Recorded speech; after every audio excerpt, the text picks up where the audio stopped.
The following program is presented by the Metropolitan Library Service Agency.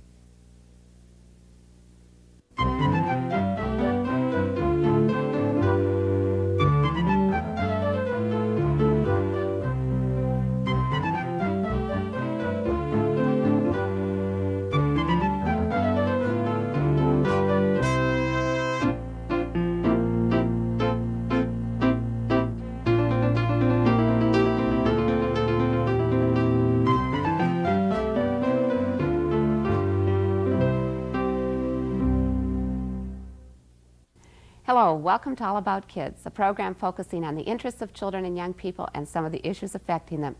Our guest today is Phyllis Naylor, author of numerous books for young people and winner of the 1992 Newbery Award. This award is given annually by the American Library Association for the Best Children's Book of the Year. Ms. Naylor will be interviewed by Lois Ringquist of the Minneapolis Public Library.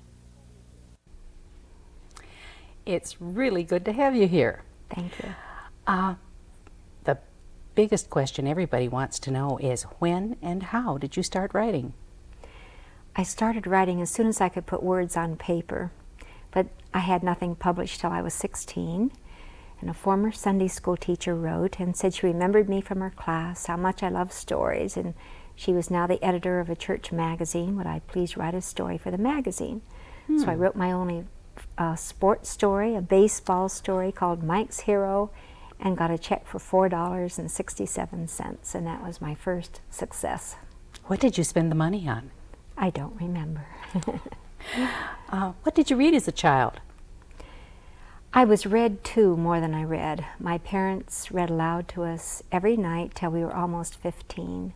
They read all of Mark Twain's books, The Wind in the Willows, Alice in Wonderland, the Bible storybook, missionary stories for little folks. And I read myself too, but it was so much more fun listening to Dad, and he could imitate all of the voices, and books were just very special. Stories were special, plots and characters. Mm-hmm. Who then influenced how and what you write? Personally, from family or? I really couldn't say anybody influenced what I write. It's just the stories that are in me that want to come out, that appeal to me. I write what I would like to read. Mm-hmm. Has anyone influenced you professionally? Classes that you've taken, anything like that? I've not taken any classes in writing. I majored in psychology. I've been interested in people and observing people, understanding people, and that's probably where that came from. I did live near a poet when I was growing up who took the Writer magazine, and she let me have all of her old copies, and I read articles on character and plot and selling your stories, and that was a help to me, to know that there were other people out there, that this was a profession, that there were people out there making their living this way, which was the first time I'd really been introduced to this. So perhaps she was my mentor. Mm-hmm. You're known as a prolific author. How many books have you written so far? 78 published or accepted. 78? Yes. Wow. How long does it take you to write a book? It's not the writing that takes a long time. I think about a book perhaps 2 or 3 years before I ever put any words on paper. I keep notebooks of every book to be with masking tape on the spine, with the name of the book, and whenever I get an idea or I find a map or a picture that I think would help me in describing something in the book, it goes in the notebook, so that by the time I really sit down to write it, it may be 1 inch, 2 inches thick with things that I will use. And I have it fairly well worked out in my mind, so that when I do sit down to write a children's book, for example, perhaps 4 months. An adult novel may take 2 years, 3 years, depending on the research involved for both. Could be longer. Do the titles stay the way you have them on the spine of the notebook? Mostly they do. Novels for adults have been changed. A number of adult books have been changed. But usually the children's titles are the ones that I choose. Considering the number of books and how long you say it takes, do Do you write one at a time, or do you sometimes work on 2 or 3? I like to work on one at a time because it's good to get into the mood of that book. If it's a funny book, everything that happens to you is funny. You're looking for the humorous things in your life. If it's a sad book, you listen to sad music, you think of sad things. It's just as though you're in a period of mourning. What was the question? I forgot. If you worked on 2 or 3 books at a time. When I travel, I like to take a book that requires no research, that I can just tuck in my briefcase. So that would ordinarily be a series book, like my Alice books or my witch books. I know the characters, I know the setting, and I don't have to do a lot of research connected with it. But at home, I usually keep one book that is a very long book, a very new book, something that I would want no distractions at all in writing. So usually it's one book at home and one book on the road. Because I would think it would be get a little schizophrenic to work on. Somewhat. Most stories are made interesting by the plot, the characters, or the setting. Which is most important to you? I really couldn't answer that. Character, I suppose, but stories or books come to me as a situation. I think of what would happen if a girl and a mother, or whatever the situation is, and then from the situation the character begins to develop. And then I think, where could I most bring this story to life? What location? A small town, an apartment building, the south, the north. And I guess that's it, that most books start with a situation, then the character, then the setting, although it can be reversed. It just depends. You've never seen a place and thought, oh, that would be wonderful, I should set a book there? Yes, and I keep paragraphs written about such places, but I don't go looking for a plot to place there. The situation or the character comes first, and then I go pull out this setting. You have 2 sons now grown. How did you find time while they were growing up to write? It was hard, but I soon discovered that nap time meant instant writing time. The minute a child is down for the night or for a nap, everything went aside, and I wrote. When they were in school, the minute they were out the door in the morning, it meant writing immediately. The beds weren't made, the dishes weren't done, and as soon as they came home from school, then I would do the other things. So you just make time, you really do. How much time do you spend writing? Generally, it's about 6 hours of actual writing per day. 2 more hours of just the business of writing, answering mail, looking over contracts, getting books together to send out, whatever you need to do. And all the rest of the time is thinking. When it looks like I'm doing dishes or the laundry, I'm thinking, working on that next book. It's sort of like a checkbook that doesn't balance. It's always in the back of your mind, and you're always working it through. What did your children, when they were children, think of your writing? How did they feel about having a mother as an author? It was a job, just like anyone else had a job. I was serious about it. Sometimes I spoke at their school, and then they realized this was a little unusual. I think the funniest thing that happened is that I used to hire a woman a couple days a week to take care of my youngest, Michael, and would tell him as I left in the morning, I'm going to the library. I used the library as an office. I'm going to the library to write books, and I'll be back. And each day I would come back with an armload of picture books for him to read to him, and he thought those were the books I had done during the day. He was very disillusioned when he found out that it takes a lot longer. Do they or your husband or your friends ever recognize themselves in your stories? I'm sure they do. I try to disguise them. I take the personality of one and give them the physical characteristics of another. I generally don't write about any one person. Usually something that happened to that person mixed up with how someone else looks in a different location. It's sort of like making soup. You throw in all these ingredients and stir so much you hope that everything blends and nothing sticks out. So they don't have to say, "Oh, Mother, why did you tell about that?" No, not really. No, they don't. You wrote a series of factual books about how to get along with your teachers, how to get along with your friends, how to get along in your family. How did you happen to write those? That was a long time ago, but I'm thinking that I recognized at the time as a new parent that there were so many books on parenting out, how to listen to your child, how to understand your child. And I thought, wait a minute, this works both ways. What about books for children on getting along with your family, with your parents, on when you come to ask for a favor, you don't do it when your mother is harried and worried and busy doing something. You wait, just as the mother waits for the child. You wait for your mother until she's in a good mood. Just common sense dynamics of getting along in the family.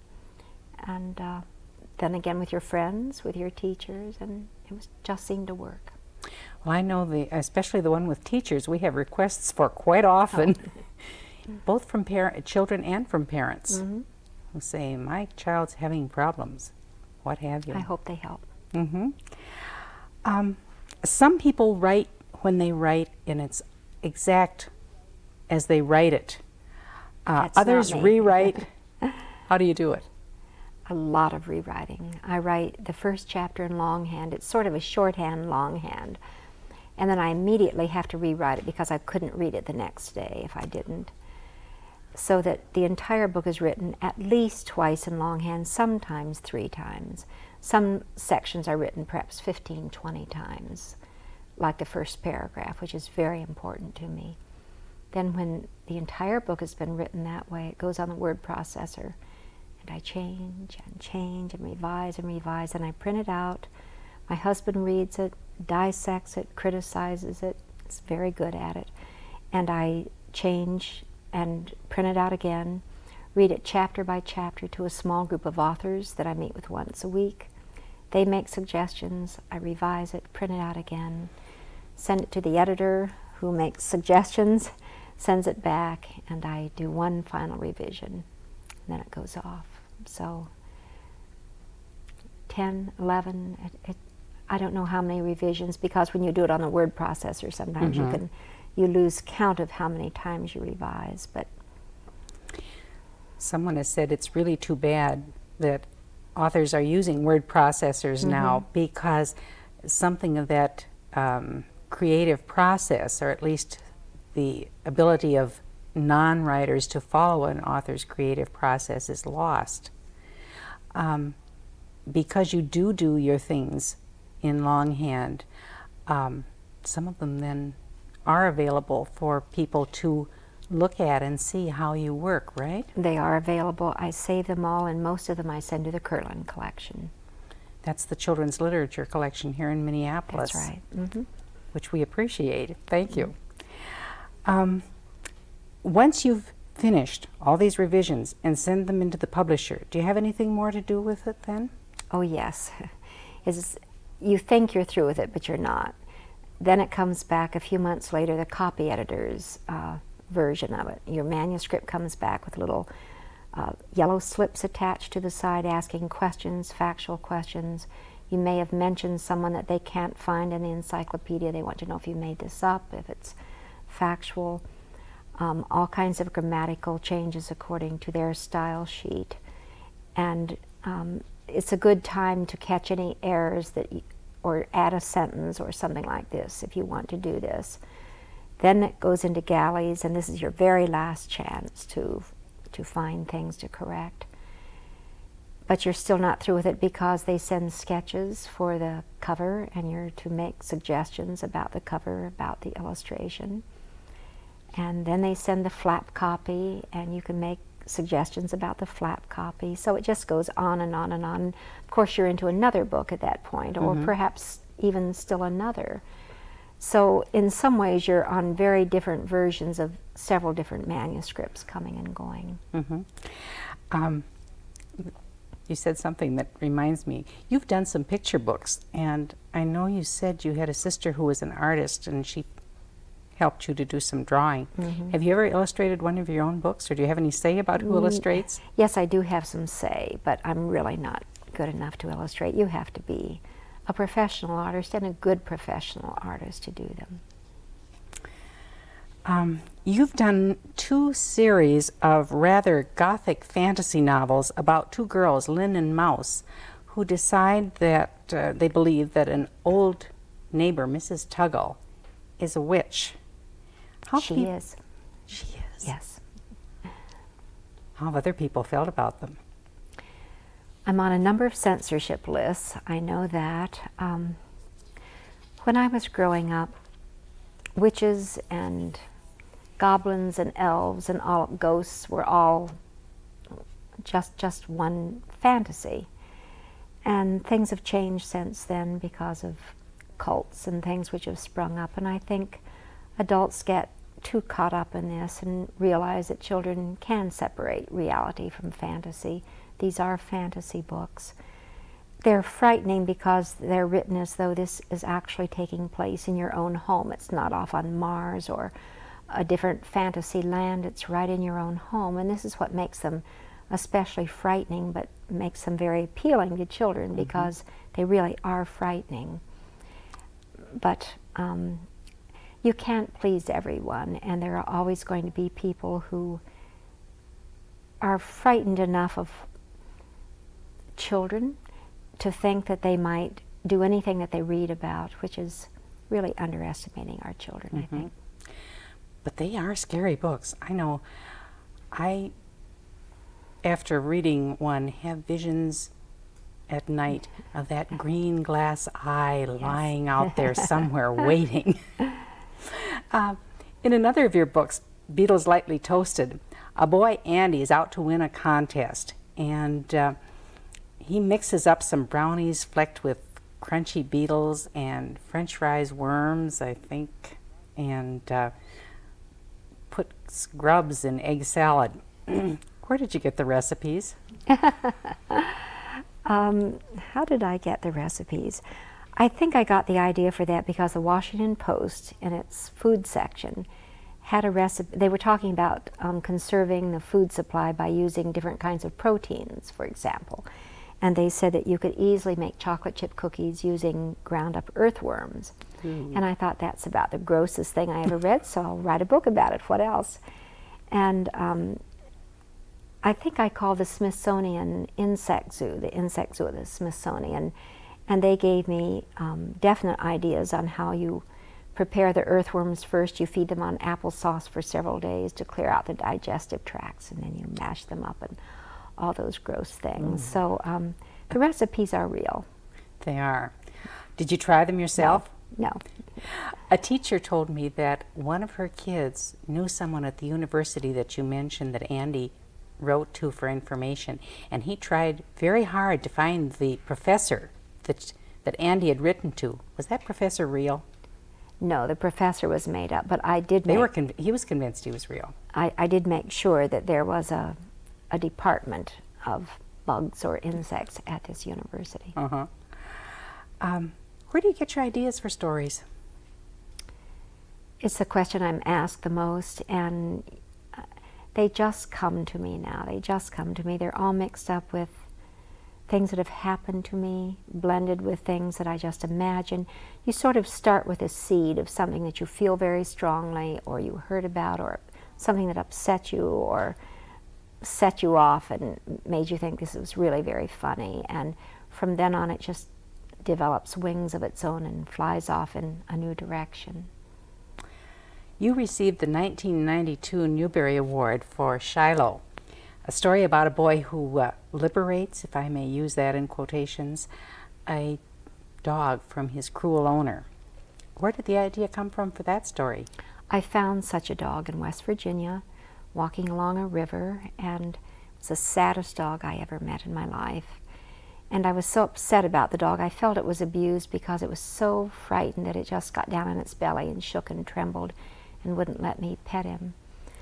So driving back home to Maryland, my husband said, well, are you going to have a nervous breakdown, or are you going to do something about it? And when you say that to a writer, it means write, which helps. It's a catharsis for me, but it doesn't help the dog. And so I began writing a book about it, and it took Marty finds the dog the same way that I found the dog, but then the story goes off in a new direction. He knew who the owner was, I didn't. But the good part is that 3 weeks into the writing of the story, our friends in West Virginia wrote and said they had found the same dog, and this time it had followed them home. They had fed it, taken it to the vet, named it Clover. It's now the happiest dog in West Virginia. So both the book and the real story turned out well.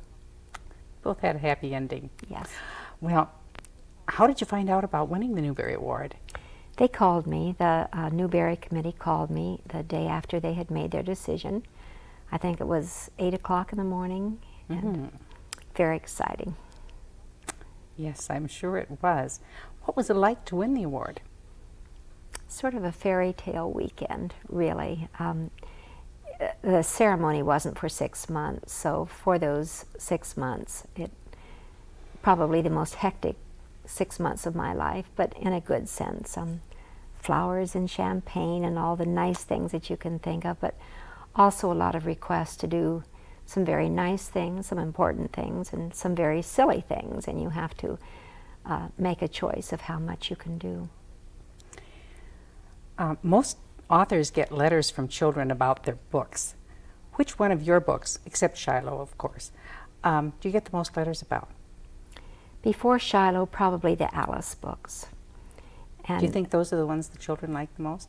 Certainly girls like the most. Boys like Beatles Lightly Toasted. The witch books bring in a lot of fan mail. But now it's Shiloh. Mm-hmm. Which one of your children's books do you like the best? Myself, probably Shiloh. Okay.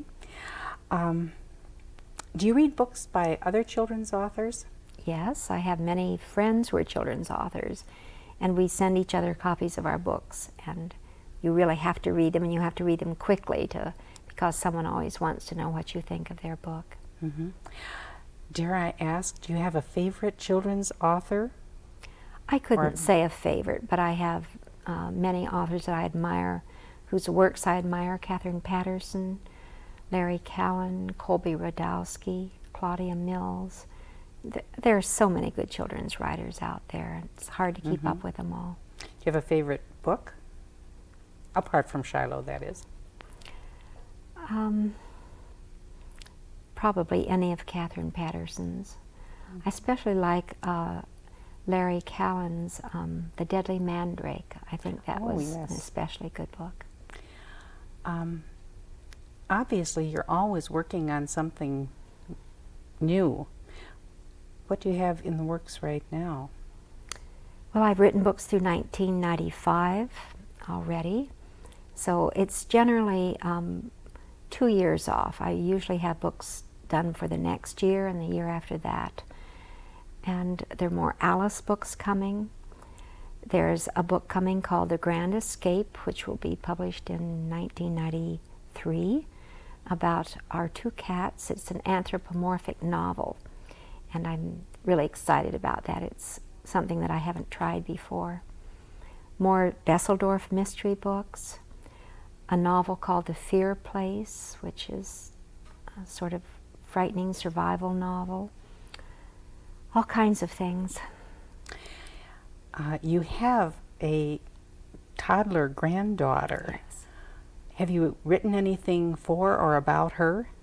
Oh yes, several books for her, and we'll sort of keep those secret so that I can surprise her when they come out. Are her parents looking forward to, are they asking questions, or do they suggest things that might be good? No, people tend not to do that, and it's better not to, because a writer needs to write what comes from within, not a suggestion from the outside, and I think she does better without that. Have you ever read a book that somebody else wrote and thought, gee, that's a wonderful story, but I would like to, I wonder what would have happened if it had gone this way, and sat down to do something different with a Oh, we do this all the time. Writers do this all the time. We read someone else's work and we think, why didn't she do this or why did he do that? But generally you don't take someone else's work and use that as a starting place for your own. All of us have so many ideas inside of ourselves that we can scarcely get to those, much less take on anyone else's. If you weren't a writer, and I know from the way you talk, that's not really, it's almost beyond the realm of your imagination. But what else would you like to be or do? Possibly a baker, possibly a bookstore owner. Maybe I would run a bookstore that had a cafe on the side. I think that would be great fun. Bake my own bread for it. Those are fantasies because I'm happy where I am and I really can't imagine doing anything else. You know, if you could, do you ever take your works into a school and have the children read them? Do you try them out on children? No, we don't try them out on children because just the fact that we're there sometimes is a special occasion for children and they want to please you. So if you read it, they listen very attentively, and if you say, do you like this, they all say in unison, yes. That isn't the test.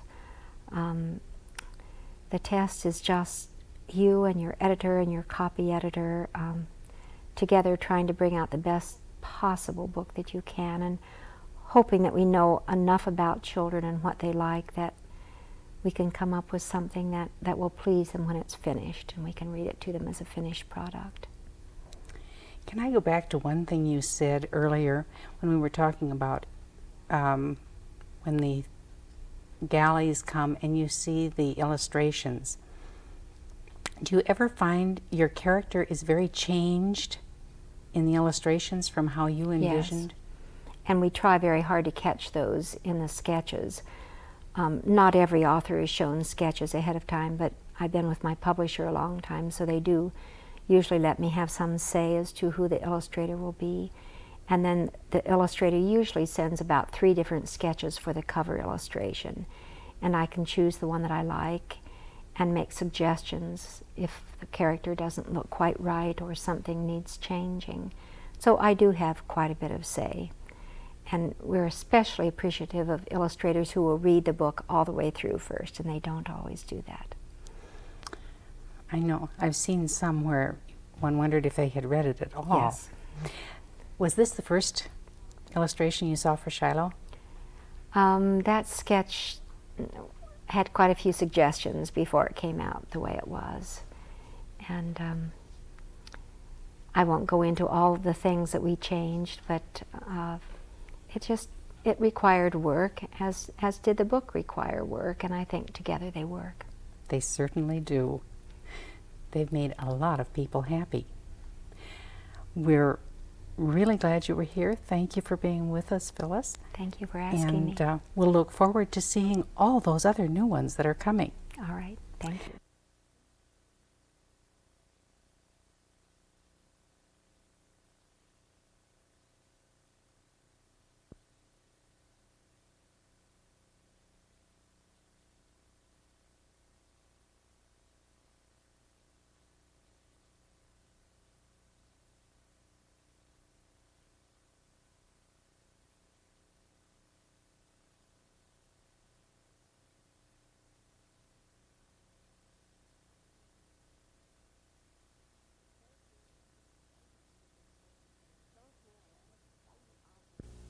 Phyllis Naylor, an exciting author in children's literature today. Her book, Shiloh, certainly is going to be loved by children all over the country. Thank you, Phyllis Naylor, and thank you, Lois Ringquist. Thanks to all of you for joining us on All About Kids. Please tune in again.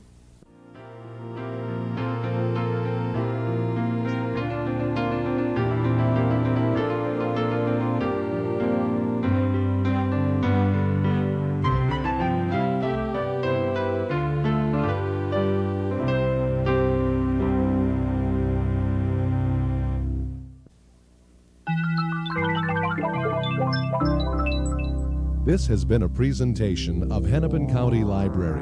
in conjunction with the Twin Cities Metropolitan Library Service Agency.